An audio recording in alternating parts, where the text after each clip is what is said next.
नमस्कार दोस्तों, के एग्ज़ाम फाइट में आपका स्वागत है। कैसे हैं आप सभी? उम्मीद है आप सभी सही होंगे और आपकी तैयारी अच्छी चल रही होगी।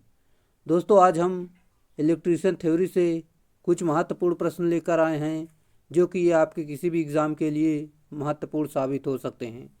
जो कि यूपी पीसीएल टीजी2, यूपी आर्विनल टीजी2, बिहार में जो बीएसपीसीएल की जो वैकेंसी आई है उसके लिए, और पंजाब में विद्युत विभाग में भर्ती आ चुकी है, यूपी मेट्रो, जहाँ कहीं भी आपका इलेक्ट्रिशियन से संबंधित क्वेश्चन आते हैं, ये उसके लिए काफ़ी महत्वपूर्ण प्रश्न है।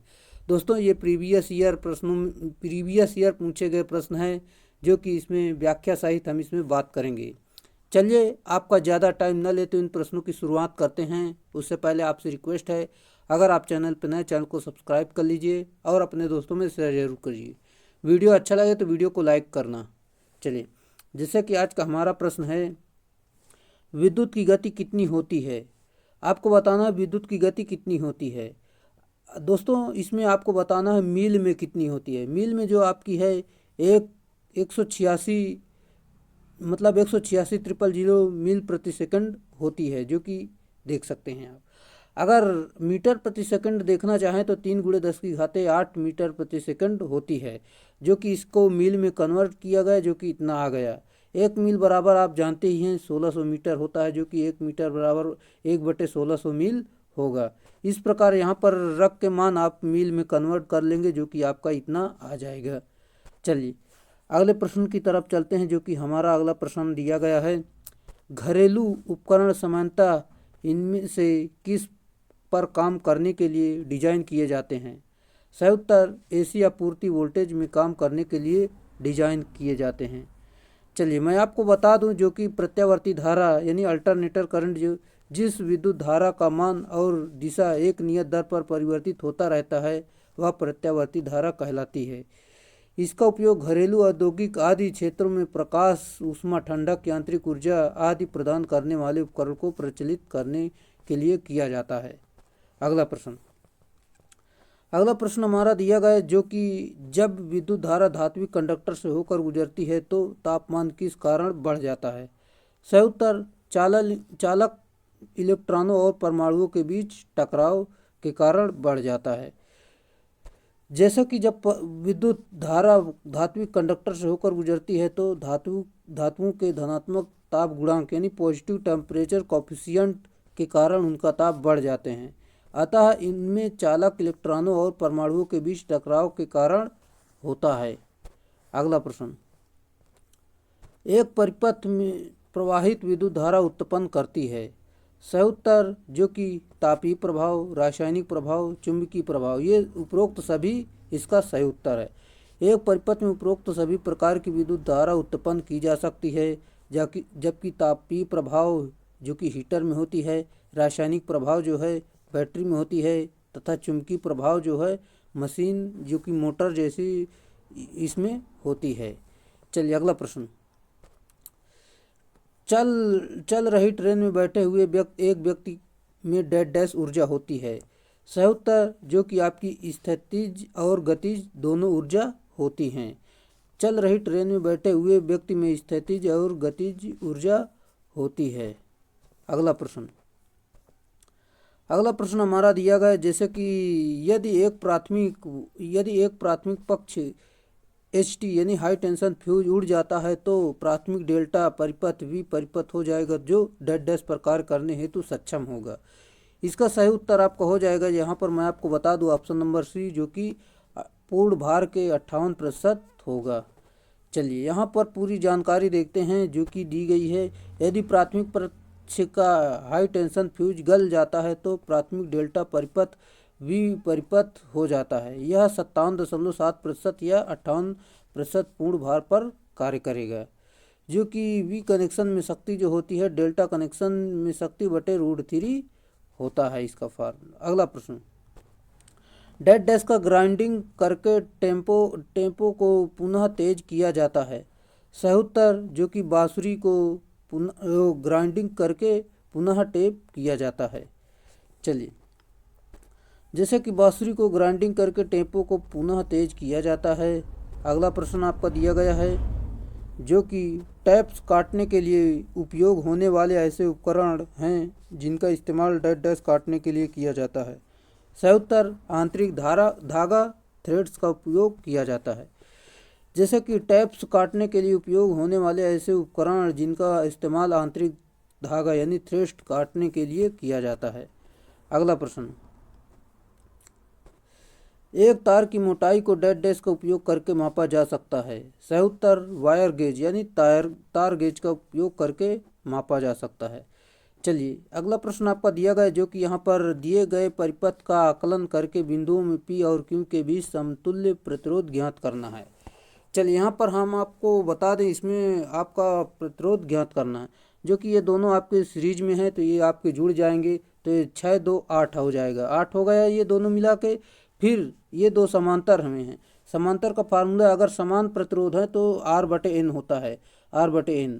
R का मान यहाँ पर कितना दिया गया 8 कितने दो हैं तो यहाँ पर आपका 4 आ जाएगा। 4 दो चौको मतलब 2 चौको 8 होता है, 4 आ जाएगा। 4 4 जोड़ लेंगे तो 8 मतलब 8 हो जाएगा सीरीज में।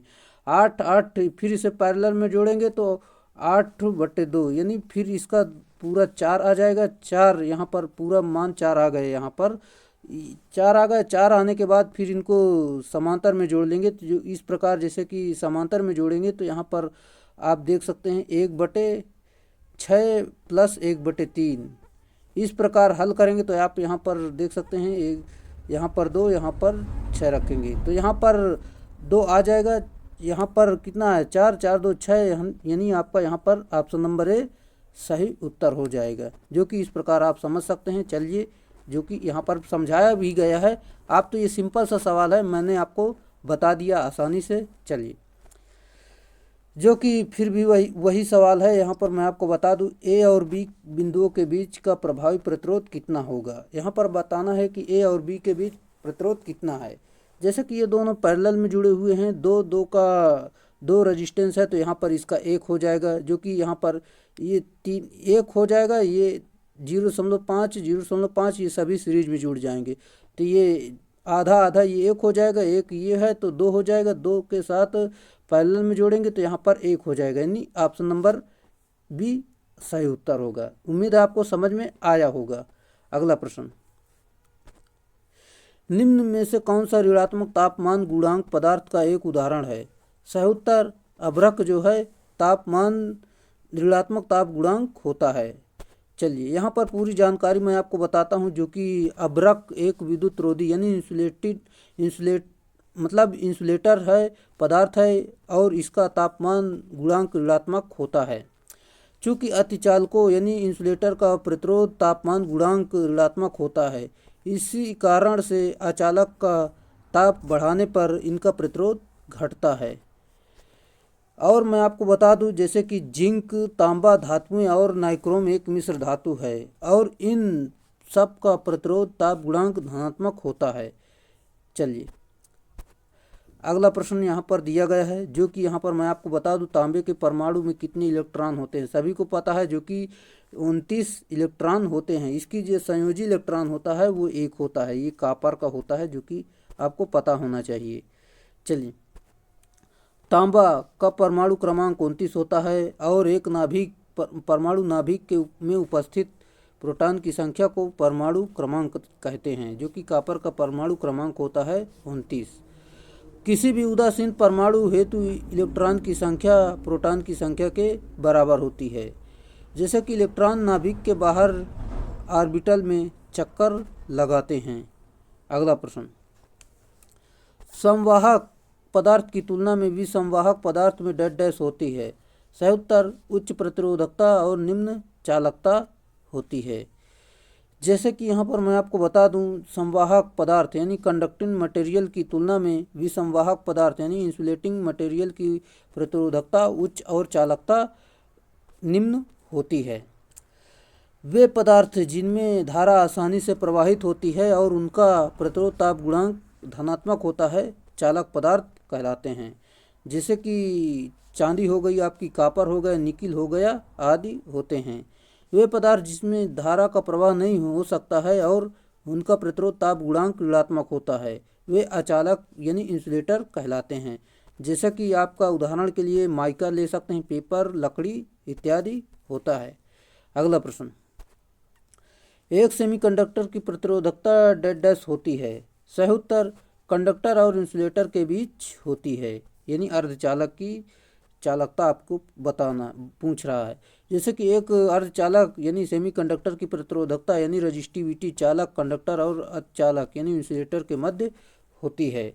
सेमीकंडक्टर का ताप गुणांक जो है ऋणात्मक होता है और सेमीकंडक्टर पदार्थ का बाह्यतम कक्षा में 4 इलेक्ट्रॉन होते हैं, जो कि सिलिकॉन और जर्मेनियम और कार्बन होता है। चलिए अगला प्रश्न, आजकल विद्युत ऊर्जा को डैश डैश के रूप में उत्पन्न, पारित और वितरित किया जाता है। सही उत्तर प्रत्यावर्ती धारा में वितरित किया जाता है, जो कि जैसा कि एसी उत्पादन करते हैं इसी को ही आप विद्युत ऊर्जा में मतलब इसी को उत्पन्न किया जाता है, जो कि अल्टरनेटर द्वारा एसी उत्पन्न होती है। आजकल विद्युत ऊर्जा को प्रत्यावर्ती धारा के रूप में उत्पन्न, पारित और वितरित किया जाता है। प्रत्यावर्ती धारा सदैव उच्च वोल्टता पर प्रसारित होती है, जो शक्ति व्यय को घटा देती है। प्रत्यावर्ती धारा का प्रभावी मान वर्ग माध्य मूल मान होता है तथा डीसी का प्रभावी मान औसत मान कहलाता है। अगला प्रश्न हमारा दिया गया, जो कि यहाँ पर आप देख सकते हैं, शक्ति गुणांक यानी पावर फैक्टर का व्युत्क्रमानुपाती होता है। सही उत्तर क्यों फैक्टर। शक्ति गुणांक का व्युत्क्रमानुपाती क्यों फैक्टर होता है। शक्ति गुणांक वास्तव में प्रतिरोध तथा प्रतिबाधा का अनुपात होता है, जबकि क्यों फैक्टर तरंग की शार्पनेस को दर्शाता है। अगला प्रश्न, एक शुद्ध प्रतिरोध का ट्रांजिएंट रिस्पॉन्स निम्न में से क्या होता है। सही उत्तर कोई ट्रांजिएंट परिस्थिति नहीं आएगी।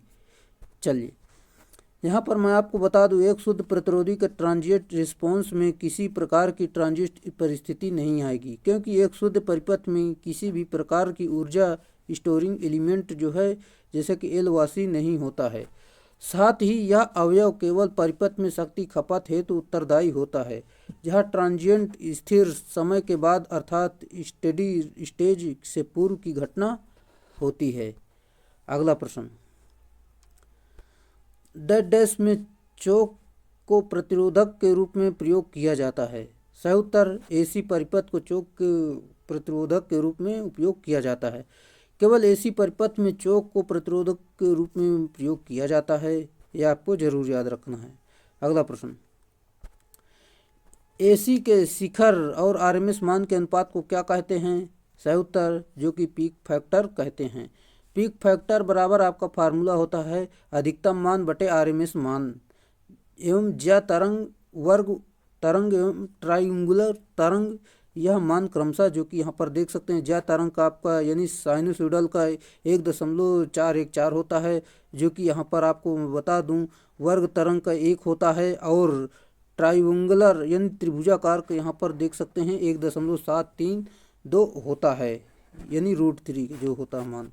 अगला प्रश्न, पीक गुणांक को डैश डैश गुणांक भी कहा जाता है।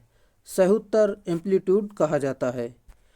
अगला प्रश्न की तरफ चलते हैं, जो कि हमारा अगला प्रश्न दिया गया है, इलेक्ट्रीशियन टाँके में प्रयुक्त टिन और शीशे का प्रतिशत डैश डैश होता है।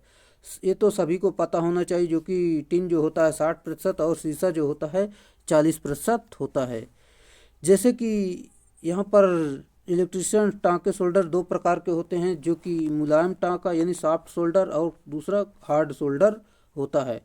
सॉफ्ट सोल्डर जो है टिन और लेड से मिलकर बने होते हैं, जिसमें टिन 7% और लेड जो है 40% होता है।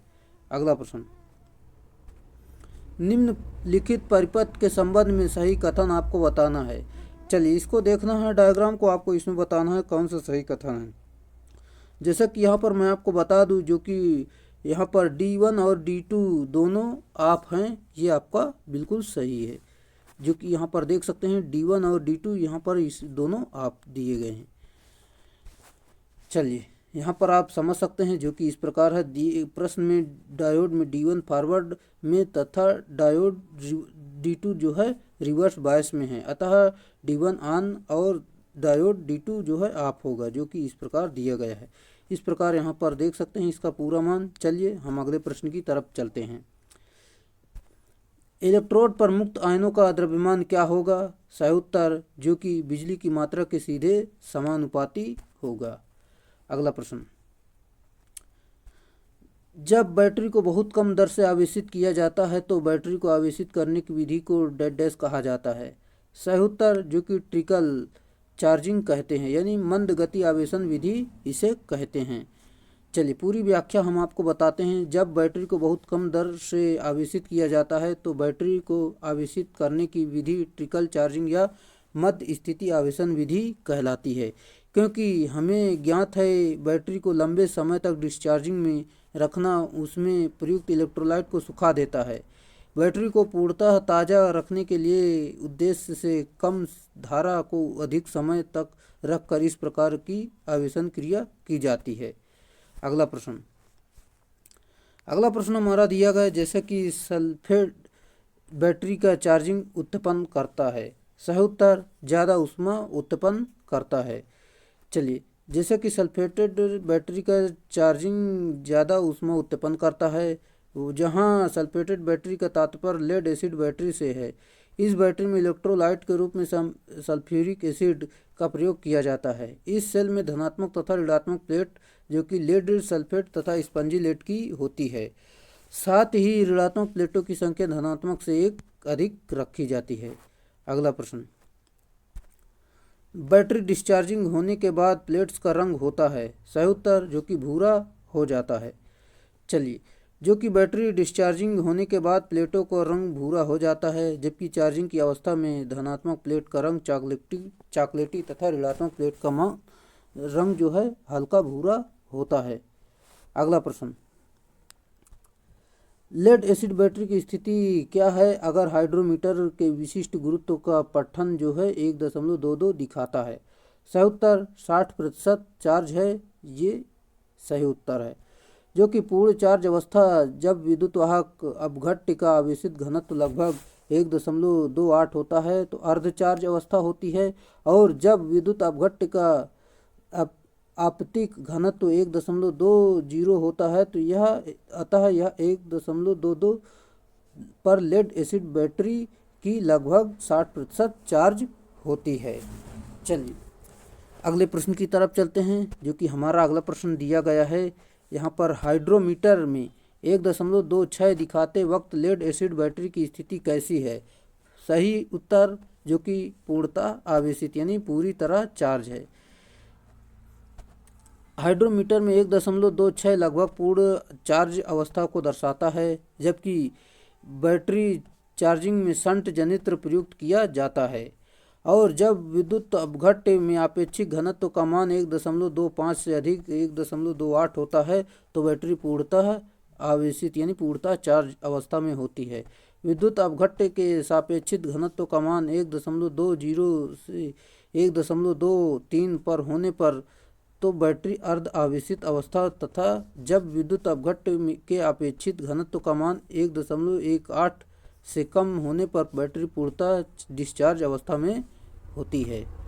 अगला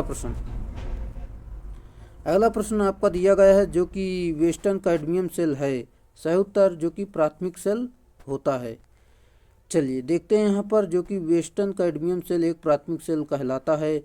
प्राथमिक सेल वे सेल होते हैं जिनको चार्ज नहीं किया जा सकता तथा केवल एक बार प्रयोग किया जा सकता है, जैसे कि Daniell cell, voltaic cell, dry cell आदि होते हैं।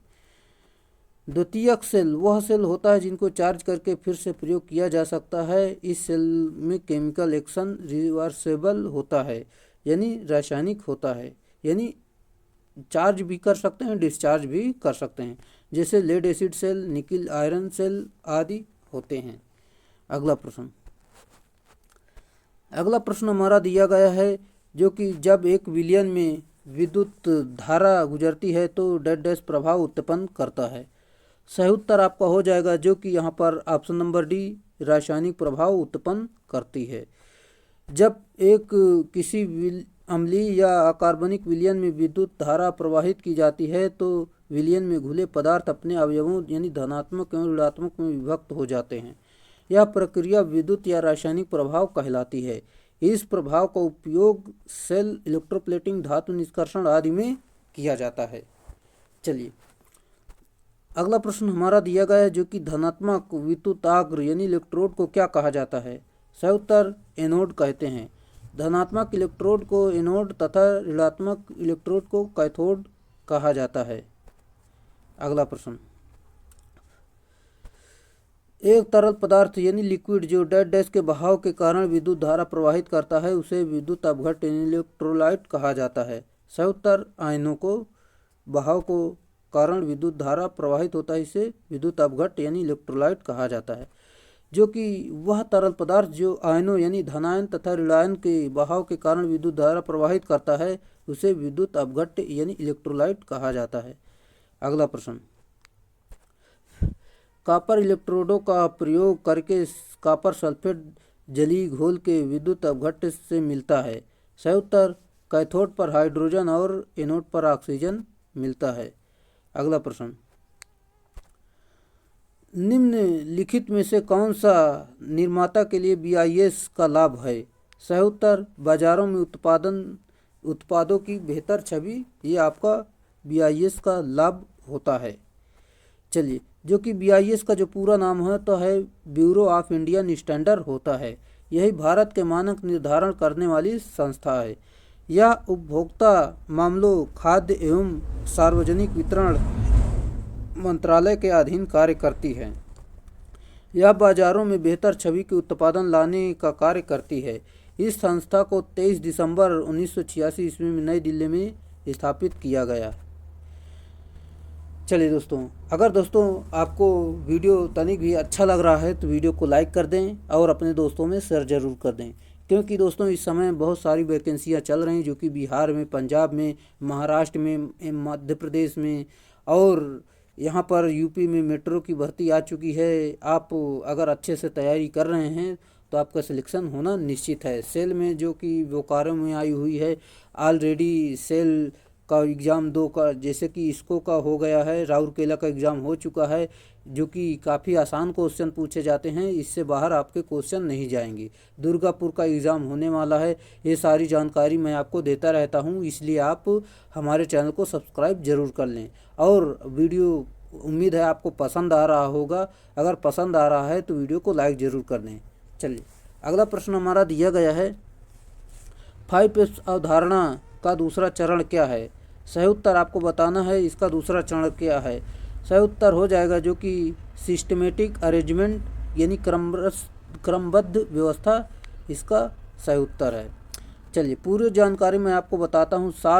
पहला जो होता है शार्ट, फिर सेट इन ऑर्डर, फिर साइन, फिर स्टैंडर्डाइज, फिर इसके बाद सस्टेन होता है, जो कि औद्योगिक सुरक्षा मापदंडों में शामिल है।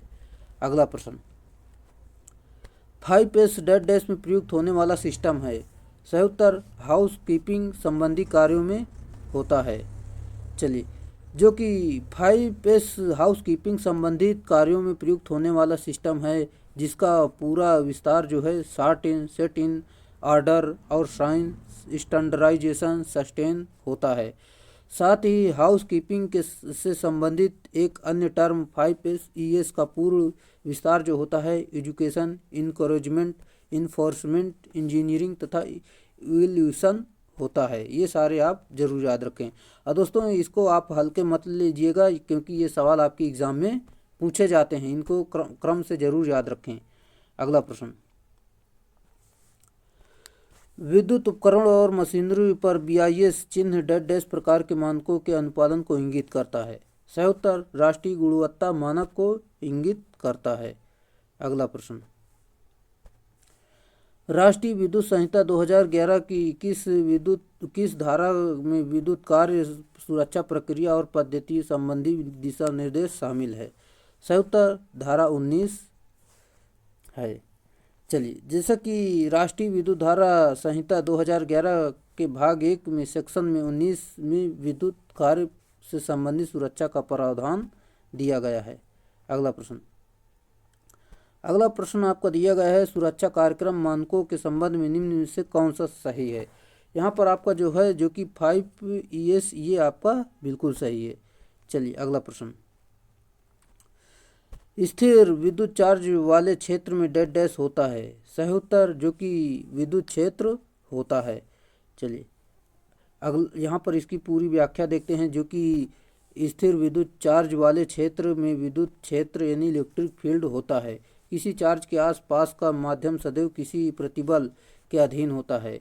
इस माध्यम में जब धनात्मक या ऋणात्मक चार्ज रखे जाते हैं तो उन पर एक बल कार्य करता है। वह स्थान जिस पर प्रतिबल होता है या जिस पर विद्युत कार्य करता है विद्युत क्षेत्र कहलाता है। अगला प्रश्न हमारा दिया गया है, जो कि एक चुंबकीय क्षेत्र चारों तरफ विद्यमान होता है। किसके चारों तरफ? जो कि चलायमान आवेश के चारों तरफ विद्यमान होता है। अगला प्रश्न,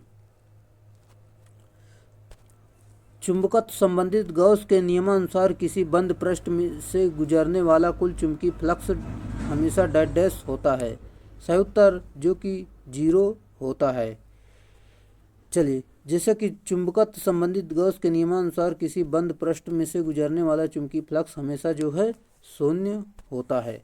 अगला प्रश्न, प्रति चुंबकीय पदार्थों के लिए x का मान डैश होता है। सही उत्तर ऋणात्मक होता है। प्रति चुंबकीय पदार्थों के लिए ससेप्टिबिलिटी x का मान ऋणात्मक होता है, जबकि फेरोमैग्नेटिक तथा पैरामैग्नेटिक पदार्थों हेतु x का मान धनात्मक होता है। अगला प्रश्न, तापन के दौरान जल तापक में थर्मोस्टेट का प्रतिरोध कितना होता है? सही उत्तर 100 ओम तक अति उच्च मान होता है। तापन के दौरान जल तापमान में थर्मोस्टेट का प्रतिरोध 100 ओम तक अति उच्च होना चाहिए, क्योंकि जितना प्रतिरोध अधिक होगा उतना ही तापीय गुणधर्म भी उच्च होगा। अगला प्रश्न, इनमें से कौन सा लकड़ी या प्लास्टिक से बना होता है? सही उत्तर हैंडल जो है आपका लकड़ी या प्लास्टिक से बना होता है। हैंडल को लकड़ी या प्लास्टिक का बनाया जाता है क्योंकि लकड़ी ऊष्मा एवं विद्युत की कुचालक होती है। अगला प्रश्न,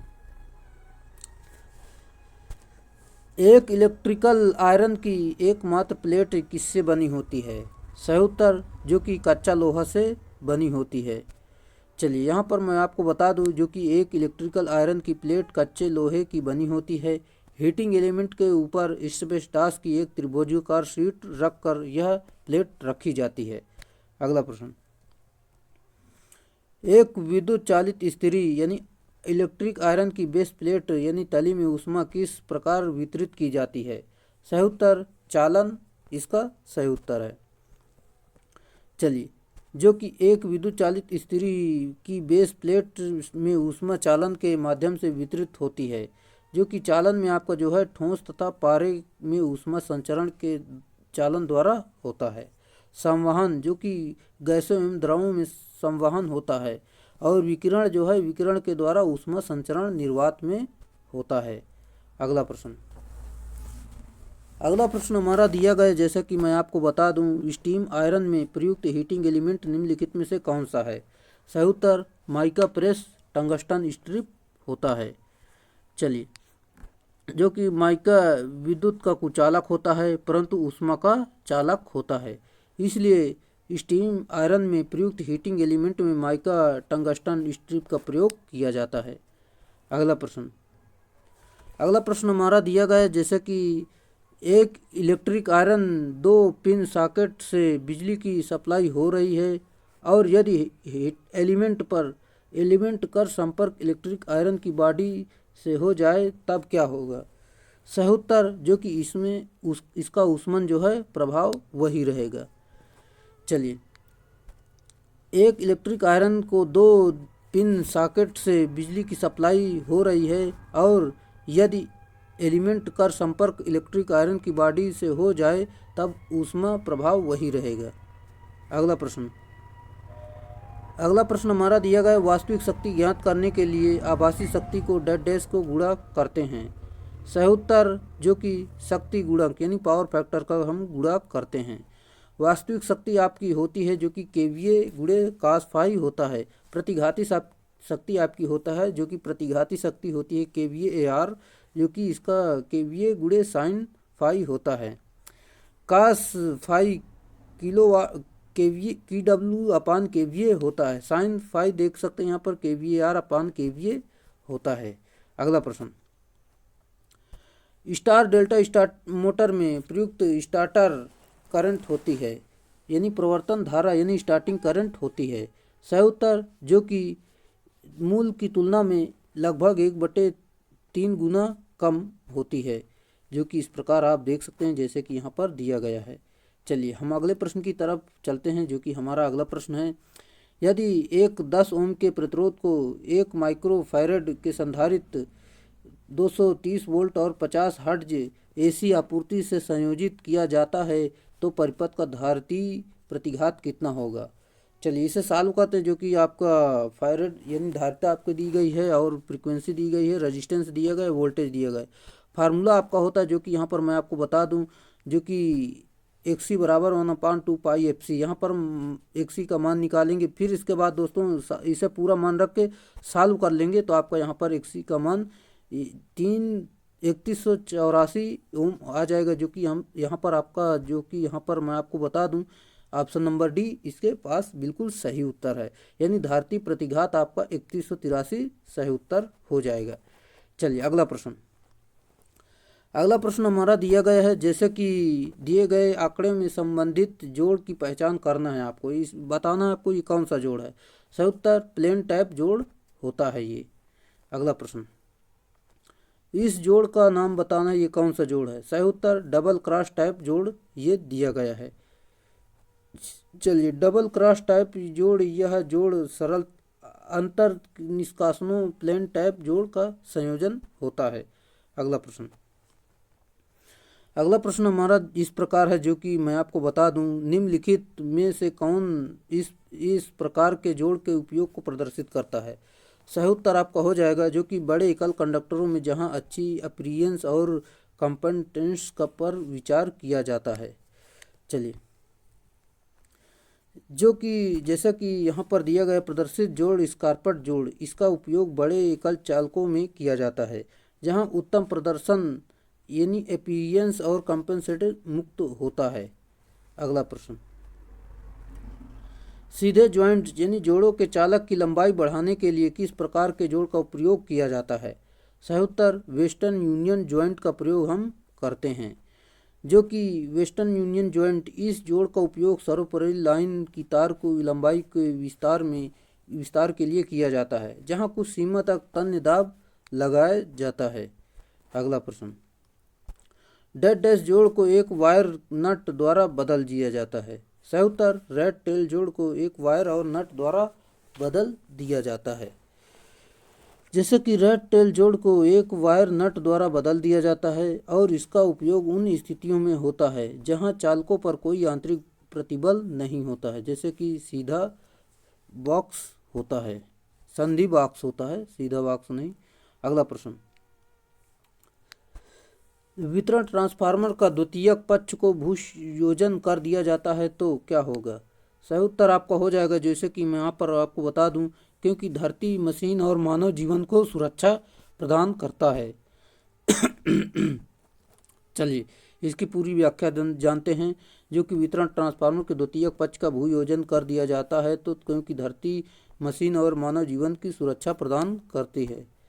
चलिए अगला पॉइंट आपका दिया गया है, वितरण प्रणाली में उदासीन तार तथा विद्युत उपकरणों के धारा न वहन करने वाले धातु भागों को नगण्य प्रतिरोध के तार द्वारा भू भाग से जोड़ने की प्रक्रिया भू संपर्कन यानी अर्थिंग कहलाती है।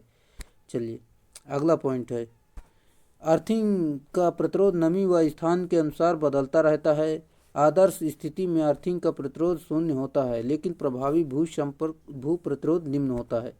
अगला प्रश्न, भू योजन अर्थिंग के लिए निम्नलिखित में से किस तरीकों में कास्ट आयरन पाइप की आवश्यकता होती है। सही उत्तर पाइप अर्थिंग की आवश्यकता होती है। चलिए यहाँ पर मैं आपको बता दूं, जो कि पाइप अर्थिंग में कास्ट आयरन पाइप की आवश्यकता होती है। पाइप अर्थिंग का उपयोग किसी भी स्थान पर किया जा सकता है और पाइप अर्थिंग लगभग 30 × 30 सेंटीमीटर आकार का गड्ढा भूतल से 2.5 से लेकर और 4 मीटर तक की गहराई तक खोदा जाता है। इस गड्ढे में भू योजन यानी अर्थिंग तार को पाइप में लपेट कर जीआई वायर तथा सॉकेट में कस दिया जाता है। अगला प्रश्न, अगला प्रश्न हमारा दिया गया, जैसे कि मैं आपको बता दूं, किसी उप स्टेशन के लिए निम्नलिखित में से कौन सा सबसे उपयुक्त प्रकार का अर्थिंग यानी भूयोजन है? सही उत्तर पाइप अर्थिंग है। अगला प्रश्न हमारा दिया गया, जैसे कि यहाँ पर आप देख सकते हैं, डीसी मशीन के किस भाग में ईएमएफ प्रेरित होता है? सही उत्तर आर्मेचर परिवेष्टन। चलिए व्याख्या देखते हैं। डीसी मशीनों में आर्मेचर चालकों में ईएमएफ उत्पन्न होता है। साथ ही ज्ञात रहे, आर्मेचर चालकों के लिए की गई वाइंडिंग लैप तथा वेव प्रकार की होती है, जो क्रमशः समांतर तथा सीरीज प्रकार की होती है। अगला प्रश्न हमारा दिया गया, जैसे कि आर्मेचर वाइंडिंग में निम्नलिखित सामग्रियों में से किसका उपयोग किया जाता है? सही उत्तर माइका नाइट का उपयोग किया जाता है। आर्मेचर वाइंडिंग में माइका नाइट का उपयोग किया जाता है। माइका नाइट में उत्कृष्ट विशेषताएं होती हैं। अगला प्रश्न, लैप और वेव वाइंडिंग के बीच प्रमुख अंतर होता है? सही उत्तर दिक् परिवर्तक यानी कम्यूटेटर के संयोजन में होता है। चलिए, जैसे कि यहाँ पर मैं आपको बता दूं, लैप और वेव वाइंडिंग के बीच प्रमुख अंतर दिक् परिवर्तक यानी कम्यूटेटर के संयोजन में होता है। लैप संयोजन के समांतर क्रम में होता है, जबकि वेव कुंडली यानी सीरीज क्रम में शामिल की जाती है। अगला प्रश्न, डीसी मशीनों के संदर्भ में वेव वाइंडिंग में केवल 2 समानांतर पाथ होते हैं, इसलिए यह वाइंडिंग डेड डैश के लिए अधिक अनुकूल होती है। सही उत्तर आपका हो जाएगा, जो कि उच्च वोल्टेज तथा निम्न धारा डीसी मशीनों के लिए उपयुक्त होती है। चलिए, डीसी मशीनों में वेव वाइंडिंग का उपयोग अधिक वोल्टता तथा निम्न धारा के लिए किया जाता है। साथ ही लैप वाइंडिंग का उपयोग अधिक धारा तथा कम वोल्टेज के लिए प्रयुक्त किया जाता है। ज्ञात रहे, लैप तथा वेव वाइंडिंग क्रमशः समांतर तथा सीरीज आर्मेचर वाइंडिंग होती है। अगला प्रश्न, 6 पोल डीसी मशीन में आर्मेचर में डुप्लेक्स वेव वाइंडिंग कितने ब्रश मशीन में पदों की संख्या होती है? सही उत्तर जो कि ऑप्शन नंबर बी 6 होती है। डुप्लेक्स है तो यहाँ पर 12 हो जाएगी। यहाँ पर दोस्तों 6 पोल डीसी मशीन में आर्मेचर डुप्लेक्स वेव वाइंडिंग है, तो यहाँ पर 2 तो पहले से ऑलरेडी होती है, यहाँ पर 6 का गुणा करेंगे तो आपका 12 हो जाएगा। चलिए, सिंप्लेक्स में यहाँ पर आपका होता है, जो कि सिंप्लेक्स में सीधा 2 होता है, जो कि डुप्लेक्स में 4 हो जाता है, यानी 2 का गुणा हो जाता है, देख सकते हैं। चलिए अगला प्रश्न, एक ट्रांजिस्टर में संग्राही धारा 4.5 मिली एम्पियर और आधार धारा 20 माइक्रो एम्पियर है, तो उत्सर्जन धारा आपकी कितनी होगी? फार्मूला आपका होता है, जो कि यहाँ पर दिया गया है, जो कि संग्राही धारा आपकी दी गई 4.5 मिली एम्पियर और आधार धारा आपकी दी गई है जो कि 20 माइक्रो एम्पियर। आपका यहाँ पर देख सकते हैं, इन दोनों को जोड़ लेंगे तो आपका यहाँ पर निकल कर आ जाएगा 4.52 मिली एम्पियर। राइट आंसर आ जाएगा, यानी ऑप्शन नंबर यहाँ पर ए सही उत्तर होगा। अगला प्रश्न हमारा दिया गया है। चलिए, एक ट्रांजिस्टर कॉमन एमीटर कॉन्फ़िगरेशन में जुड़ा हुआ है और कलेक्टर धारा 1 मिली एम्पियर है और एमीटर करंट धारा जो है 1.01 मिली एम्पियर है। ट्रांजिस्टर की डीसी धारा क्या होगी?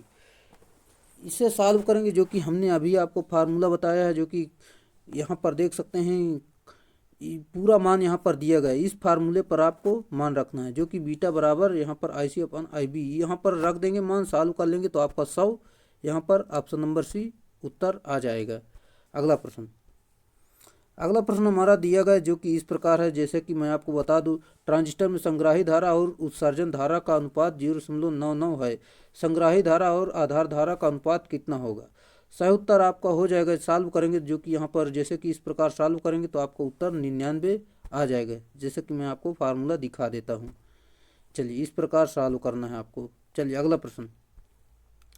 अगला प्रश्न हमारा दिया गया है, एक ट्रांजिस्टर में उत्सर्जन धारा IE की गणना यानी उत्सर्जन धारा की गणना करें, जहां बीटा बराबर 100 और IB यानी 20 माइक्रो एम्पियर दिया हुआ है।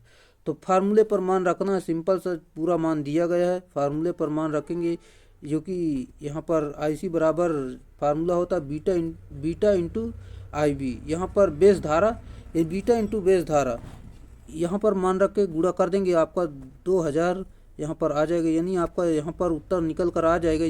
जो कि मिली में बदलोगे तो आपका उत्तर इसके आसपास आ जाएगा। चलिए अगला प्रश्न।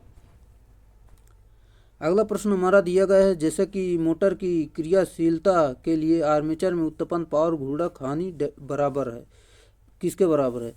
सही उत्तर जो कि शाफ्ट पावर आउटपुट के बराबर होती है। चलिए, मोटर की क्रियाशीलता के लिए आर्मेचर में उत्पन्न पावर घूर्णन हानि शाफ्ट पावर आउटपुट के तुल्य होती है। मोटर वास्तव में विद्युत ऊर्जा को यांत्रिक ऊर्जा में बदलती है, साथ ही जनित्र यांत्रिक ऊर्जा को विद्युत ऊर्जा में बदलता है। अगला प्रश्न। निश्चित नुकसान वे हैं जो मोटर में होते हैं, भले ही। सही उत्तर लोड की मात्रा होती है। चलिए, वे हानियाँ जो भार पर निर्भर नहीं होती हैं वे स्थिर हानियाँ कहलाती हैं, तथा वे हानियाँ जो भार परिवर्तन के सापेक्ष बदल जाती हैं उन्हें अस्थिर या गतिशील हानियाँ कहते हैं। यह हानियाँ मुख्यतः सभी प्रकार की इलेक्ट्रिकल मशीनों में संबंधित होती हैं। अगला प्रश्न। लिफ्टकारी मोटर में कॉपर हानि में परिवर्तन है। सही उत्तर भार में परिवर्तन। लिफ्टकारी मोटर में कॉपर हानि में परिवर्तन भार में परिवर्तन होता है, साथ ही मोटर का कार्य इलेक्ट्रिकल ऊर्जा को यांत्रिक ऊर्जा में बदलना होता है। अगला प्रश्न। शंट और कंपाउंड जनरेटरों के संबंध में निम्न में से कौन सी हानियाँ स्थिर नहीं हैं होती हैं? सही उत्तर जो कि आर्मेचर कॉपर हानियाँ जो है स्थिर नहीं होती हैं। चलिए, जैसे कि यहाँ पर हानियों के बारे में कुछ बात कर लेते हैं। शंट और कंपाउंड जनरेटरों में हानियाँ जो होती हैं स्थिर हानियाँ और अस्थिर हानियाँ। इसके अंतर्गत स्थिर हानियों के अंतर्गत आपकी आती है स्ट्रे हानि और शंट फील्ड कॉपर हानियाँ आती हैं। अस्थिर हानि में आपकी जो है आर्मेचर कॉपर हानियाँ होती हैं। और स्ट्रे हानियों के अंतर्गत जो आती है आयरन हानि और यांत्रिक हानियाँ होती हैं। दोस्तों, अगर ये आप चार्ट याद रख सकते हैं, याद कर लेंगे तो आपका पूरा ही यहाँ पर पूरा कंसेप्ट क्लियर हो जाएगा, क्योंकि यहाँ पर थोड़ा कन्फ्यूजन आपको होती रहती है। जैसे कि आयरन हानियों के अंतर्गत जो आती हैं एडी करंट हानि और हिस्टेरेसिस करंट यानी भंवरधारा हानि और शिथिल हानि आती है। यांत्रिक हानियों में आपको घर्षण हानि विंडेज हानि आती है।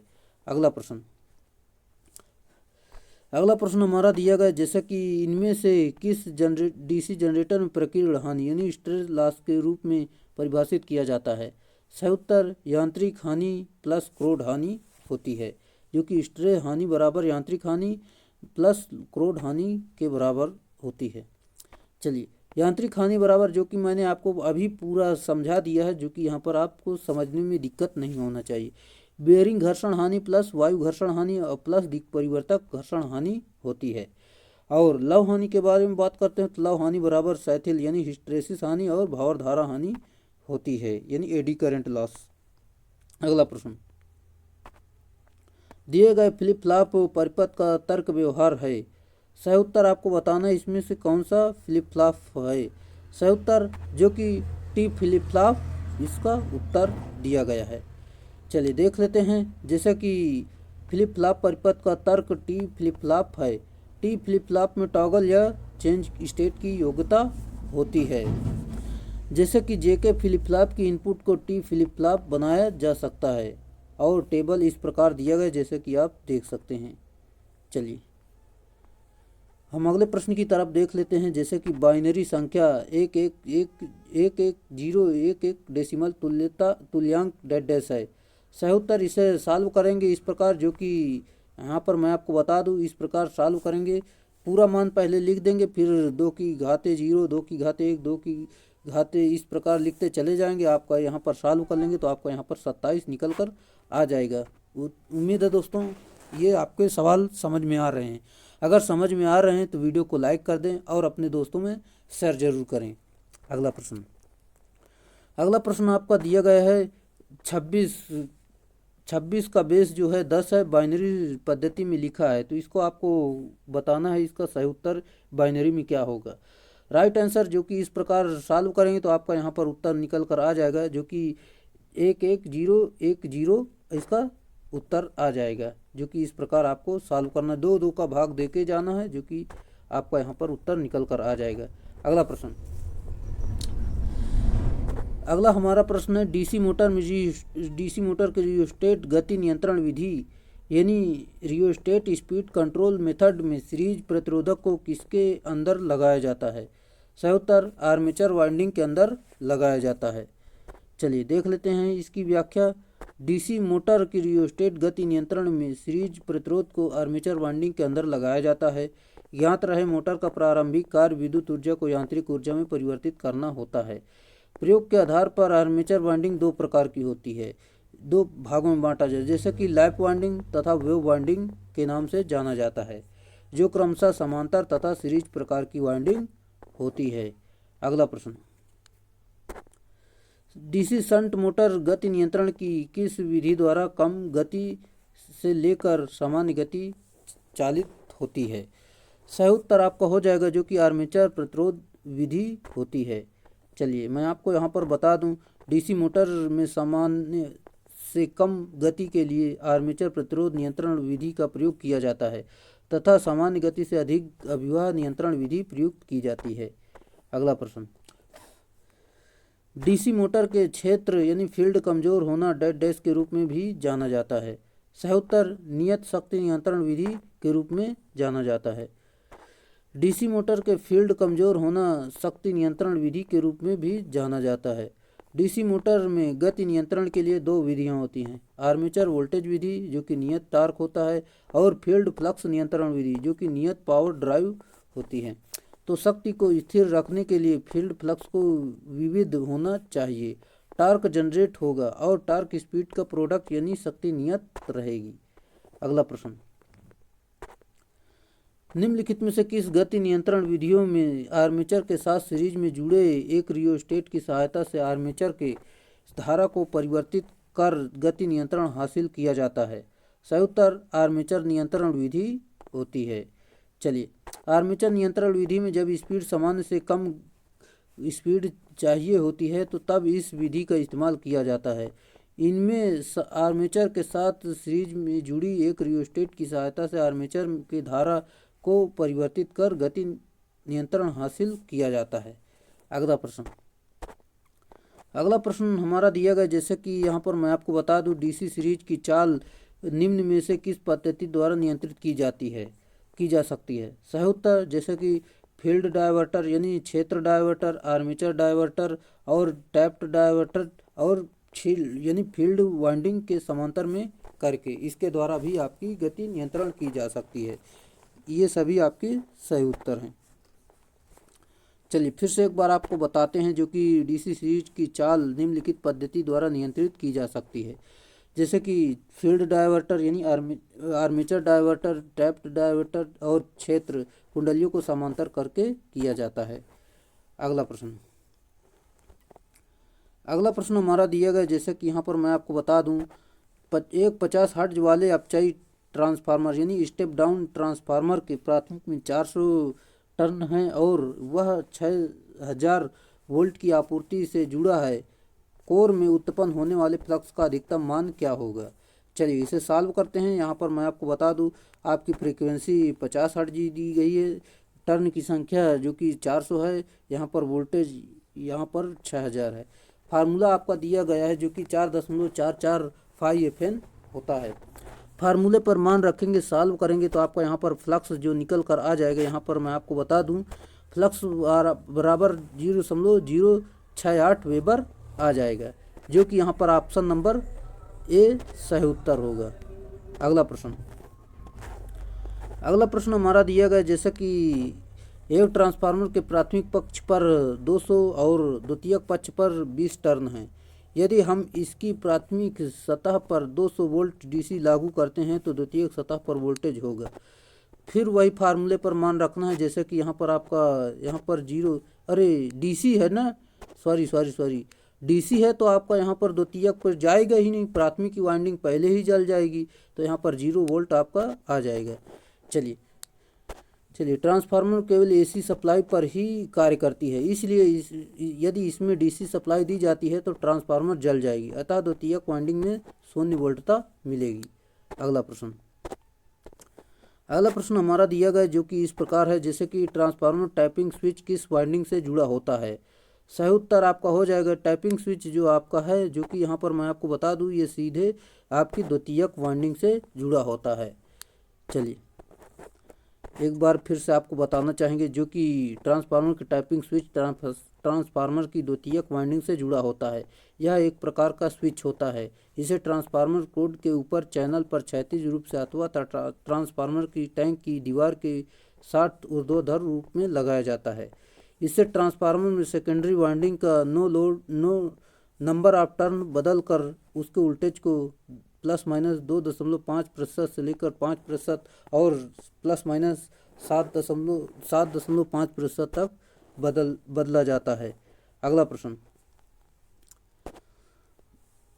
तेल से भरे ट्रांसफार्मर में तेल डेड डैश के रूप में प्रयुक्त किया जाता है। सही उत्तर शीतलक के रूप में प्रयुक्त किया जाता है। अगला प्रश्न हमारा दिया गया, जैसे कि यहाँ पर मैं आपको बता दूँ इस प्रकार है, जैसे कि एक ट्रांसफार्मर में शून्य भार प्रयुक्त वोल्टता को लगभग डेड डैश के पीछे करती है। सही उत्तर 75 डिग्री के पीछे कार्य करती है। अगला प्रश्न, यहाँ पर देख सकते हैं शून्य भार पर बहने वाली धारा मुख्यतः चुंबकीय प्रकृति की होती है, जो प्रयुक्त वोल्टता के लगभग 75 से 85 पश्चिगामी होती है।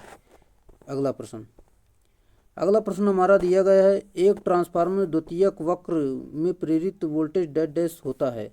सही उत्तर प्राथमिक वोल्टेज के साथ 180 डिग्री फेज से बाहर होती है। चलिए यहाँ पर मैं आपको पूरा जानकारी देना चाहूँगा। एक ट्रांसफार्मर द्वितीयक वक्र में प्रेरित वोल्टेज प्राथमिक वोल्टेज के साथ 180 डिग्री के बाहर क्योंकि अन्योन्य प्रेरण के द्वारा होता है।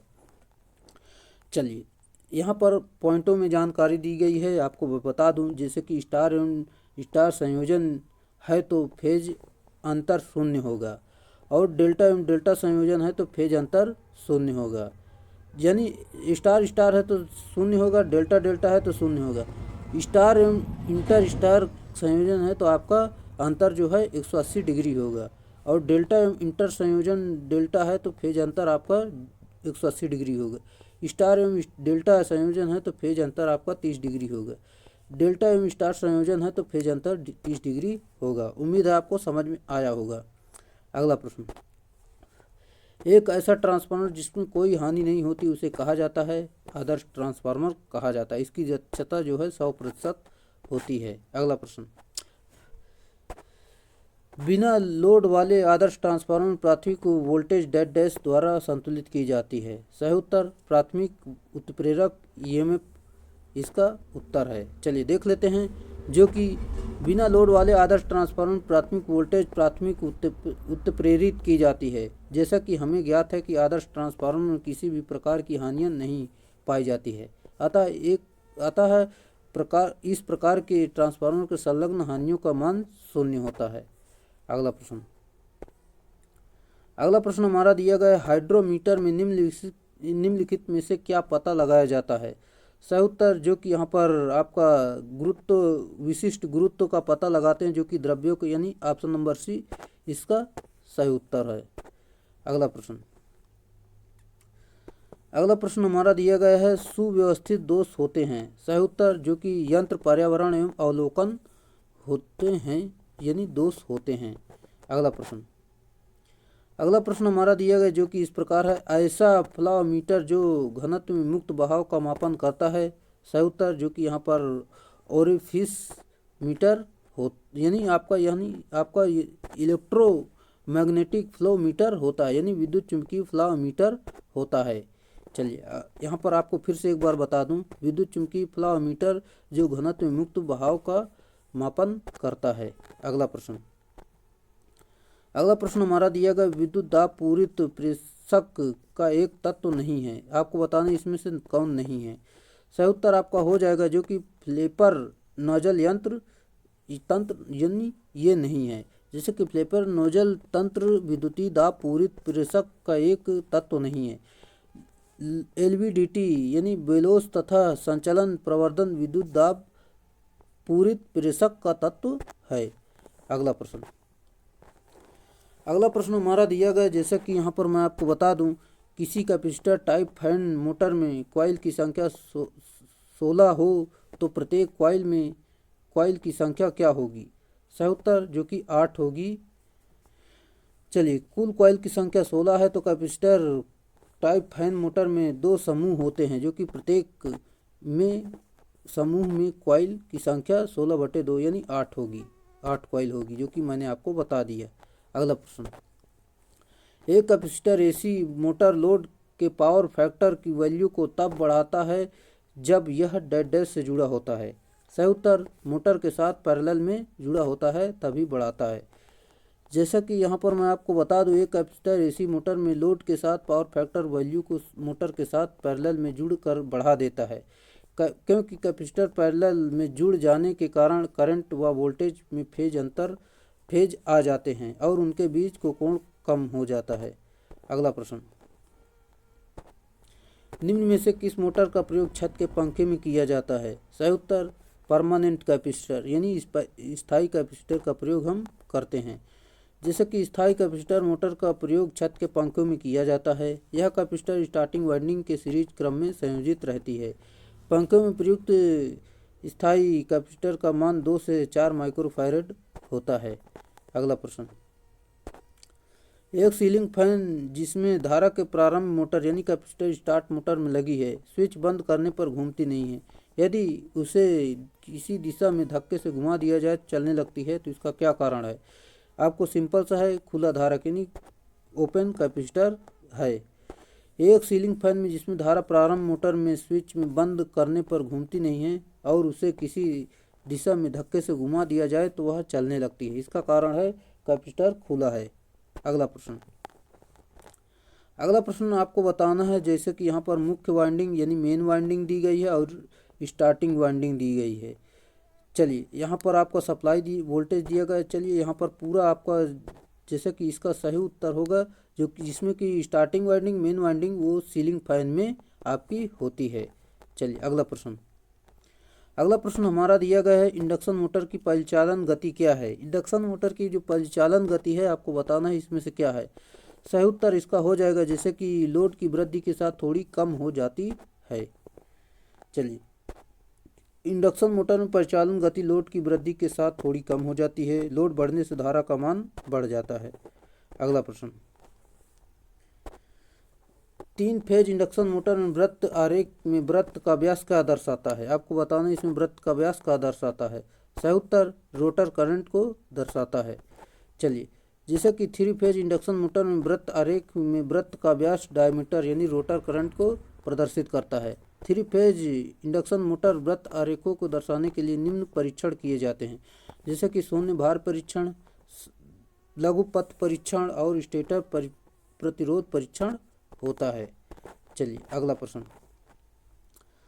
प्रश्न हमारा दिया गया है, जैसे कि एक 4 पोल 3 फेज इंडक्शन मोटर उस आपूर्ति से संचालित होता है जिसकी आपूर्ति आवृत्ति 50 हर्ट्ज और विरामावस्था में रोटर धारा की आवृत्ति की गणना आपको करना है। सही उत्तर आपका हो जाएगा जो कि 50 हर्ट्ज इसका उत्तर होगा।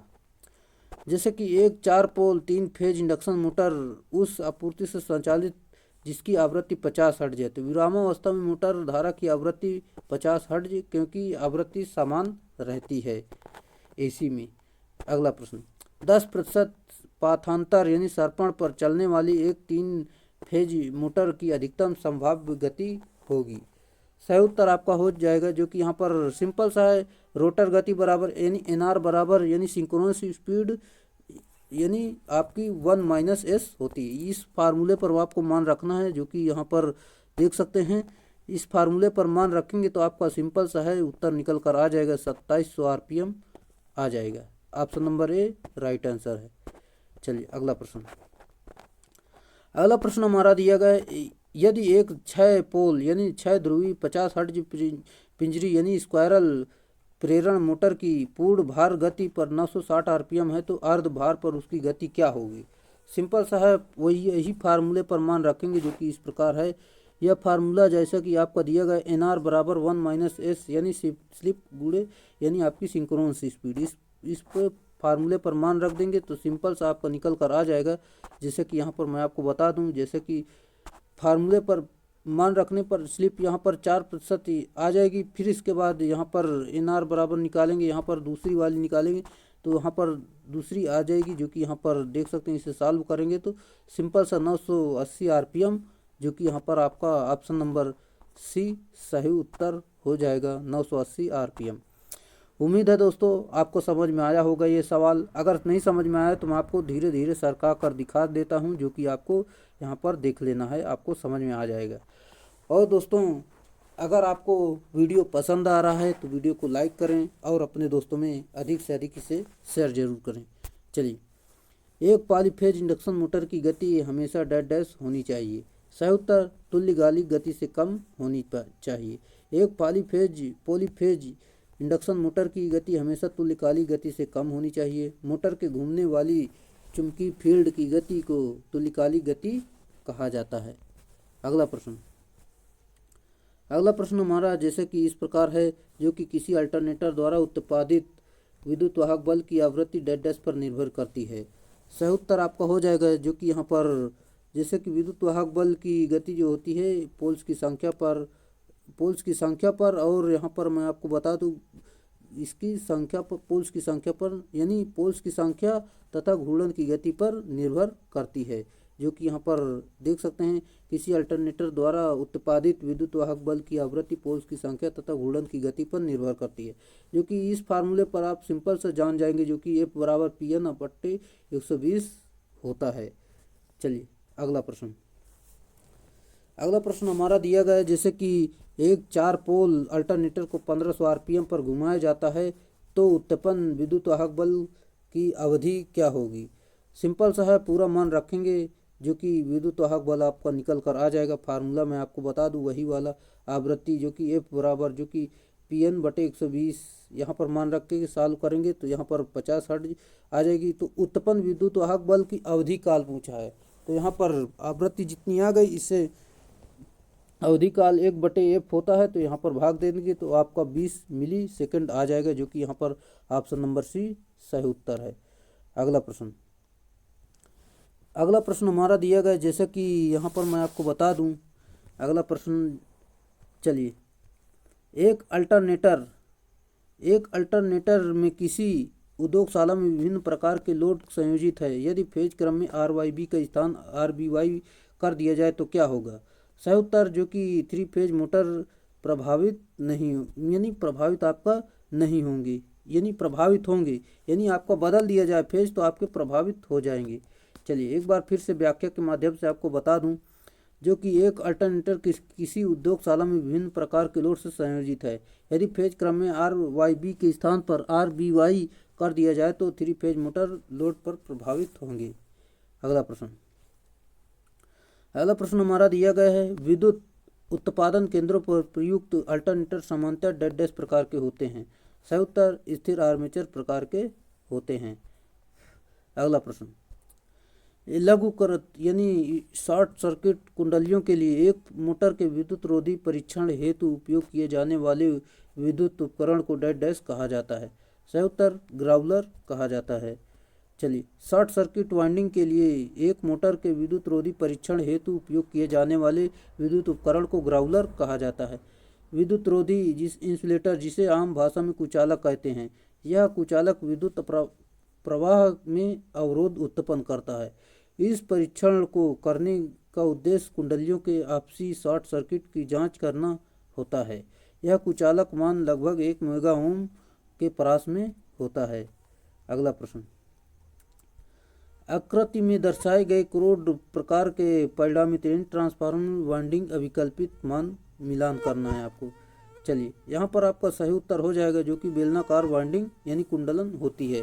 आकृति यानी बेलनाकार वाइंडिंग को दर्शाती, जो कि ट्रांसफार्मर के कोर पर की जाती है, जो कि यहाँ पर आकृति में दी गई है, बेलनाकार है। चलिए अगला प्रश्न हमारा दिया गया, जो कि इनमें से कौन सी कुंडल यानी वाइंडिंग यानी कॉइल विस्तृत कॉइल स्पैन की सही परिभाषा है। आपको बताना इसमें से कौन सी परिभाषा है। सही उत्तर आपका हो जाएगा, जैसे कि आर्मेचर प्रखाच यानी स्लॉट के संदर्भ में मापे जाने वाले वाइंडिंग यानी कॉइल के किनारों के बीच दूरी होती है, जो कि इस प्रकार देख सकते हैं। कुंडली के दोनों सक्रिय भुजाओं के बीच की दूरी को कॉइल स्पैन कहते हैं, यहाँ पर दिया भी गया है बीच की दूरी को। चलिए अगला प्रश्न हमारा दिया गया है, जो कि इस प्रकार है, जैसे कि यहाँ पर मैं आपको बता दूं, फील्ड कॉइल को लपेटने के लिए किस प्रकार की तार की उपयोग की जाती है? सही उत्तर इनेमल्ड की हुई कॉपर तार का प्रयोग हम करते हैं। फील्ड कॉइल को लपेटने के लिए इनेमल्ड की हुई कॉपर तार का उपयोग किया जाता है। कॉपर तार का उपयोग विद्युत चालक के रूप में किया जाता है क्योंकि कॉपर तार की चालकता उच्च होती है, इसलिए कॉपर तार का उपयोग मशीनों में वाइंडिंग तथा कॉइल आदि बनाने में किया जाता है। अगला प्रश्न हमारा दिया गया जैसे कि निम्नलिखित में से किस वाइंडिंग में कुंडली के प्रारंभिक और अंतिम सिरे के एक दूसरे को क्रॉस करते हुए लघु परिपथ का कारण बनते हैं? सही उत्तर आपका हो जाएगा जो कि यहाँ पर ऑप्शन नंबर डी, जो कि रेट्रोग्रेसिव वाइंडिंग यानी रेट्रोग्रेसिव कुंडलन होती है ये। चलिए यहाँ पर पूरी जानकारी मैं आपको बताता हूँ जो कि इस प्रकार है। जैसे कि रेट्रोग्रेसिव कुंडलन में कुंडली के प्रारंभिक और अंतिम सिरे एक दूसरे को क्रॉस करते हुए लघुपथित यानी शॉर्ट सर्किट का कारण बनते हैं।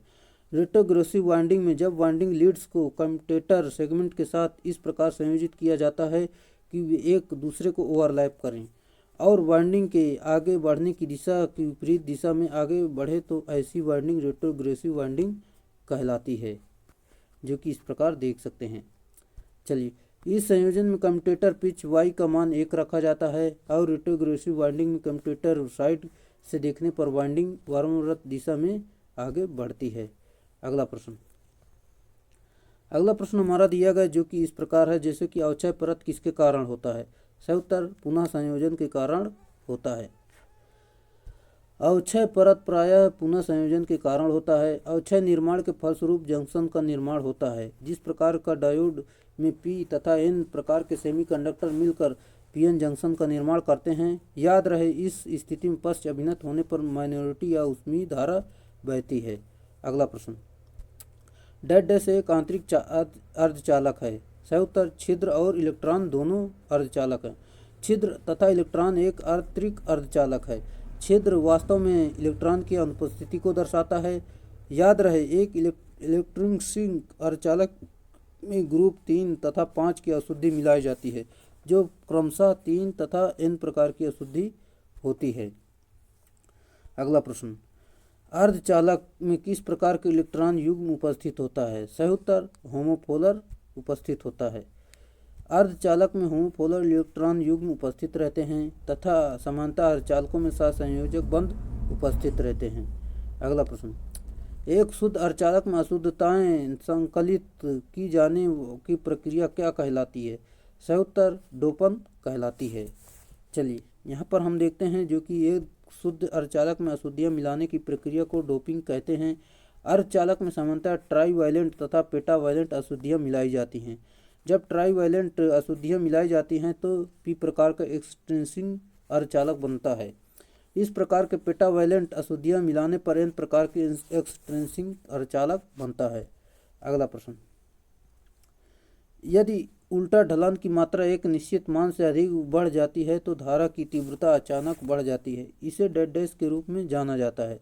सही उत्तर सहसंयोजक बॉन्ड के टूटने से जाना जाता है। चलिए, यदि रिवर्स स्लोप का मान एक निश्चित मान से ज़्यादा बढ़ जाए तो धारा का मान अचानक बढ़ जाता है। ये घटना उच्च वोल्टता पर सहसंयोजक बंधों से टूटने के कारण घटित होती है। अगला प्रश्न हमारा जो कि दिया गया है जैसे कि यहाँ पर मैं आपको बता दूं, इलेक्ट्रिक करंट के ऊष्मन प्रभाव के सिद्धांत पर निम्नलिखित में से कार्य नहीं करता है। सही उत्तर जो कि डीसी मोटर पर कार्य नहीं करता है। चलिए, इलेक्ट्रिक करंट के ऊष्मन प्रभाव के सिद्धांत पर डीसी मोटर काम नहीं करता है तथा water heater, tungsten filament lamp तथा इलेक्ट्रिक केतली ऊष्मन के सिद्धांत पर कार्य करती है। अगला प्रश्न हमारा दिया गया जैसे कि यहाँ पर मैं आपको बता दूं, फ्लोरोसेंट ट्यूब है। आपको बताना है इसमें फ्लोरोसेंट ट्यूब क्या है। सही उत्तर आपका है जो कि यहाँ पर एक निम्न दाब मरकरी यानी low pressure mercury vapour lamp है। चलिए, जैसे कि फ्लोरोसेंट ट्यूब एक निम्न दाब मरकरी वाष्प लैंप होता है तथा बेरियम तथा स्ट्रांसियम ऑक्साइड के मिश्रण से लेपित होते हैं। अगला प्रश्न, निम्नलिखित में कौन सा गैस डिस्चार्ज लैंप दिया गया है? जैसे कि यहाँ पर सोडियम वाष्प लैंप उच्च मरकरी दाब वाष्प लैंप और निम्न दाब मरकरी वेपर लैंप दिए गए। ये इसमें से सभी आपके दिए गए हैं। सोडियम वाष्प लैंप, उच्च दाब मरकरी वाष्प लैंप और तथा निम्न दाब मरकरी वाष्प लैंप और सभी गैस डिस्चार्ज लैंप के उदाहरण दिए गए हैं। अगला प्रश्न, थर्मोस्टेट की द्विधातु स्ट्रिप निम्नलिखित की बनी होती है। सही उत्तर ब्रश आयरन की बनी होती है। चलिए, ये आपके जैसे कि थर्मोस्टेट की द्विधातु स्ट्रिप ब्रश आयरन की बनी होती है। चलिए, ये थे आपके अच्छे प्रश्न जो कि हमने पूरा इलेक्ट्रिशियन कवर किया है। पूरा इलेक्ट्रिशियन हमने कवर करने की कोशिश की है, जो कि आपका यहाँ पर कोई ऐसा टॉपिक नहीं है जो कि छूटा हो। चलिए, इस प्रकार के अगर रोज़ आप वीडियो पाना चाहते हैं तो आप हमारे चैनल को सब्सक्राइब कर सकते हैं और अपने दोस्तों में शेयर जरूर कर सकते हैं।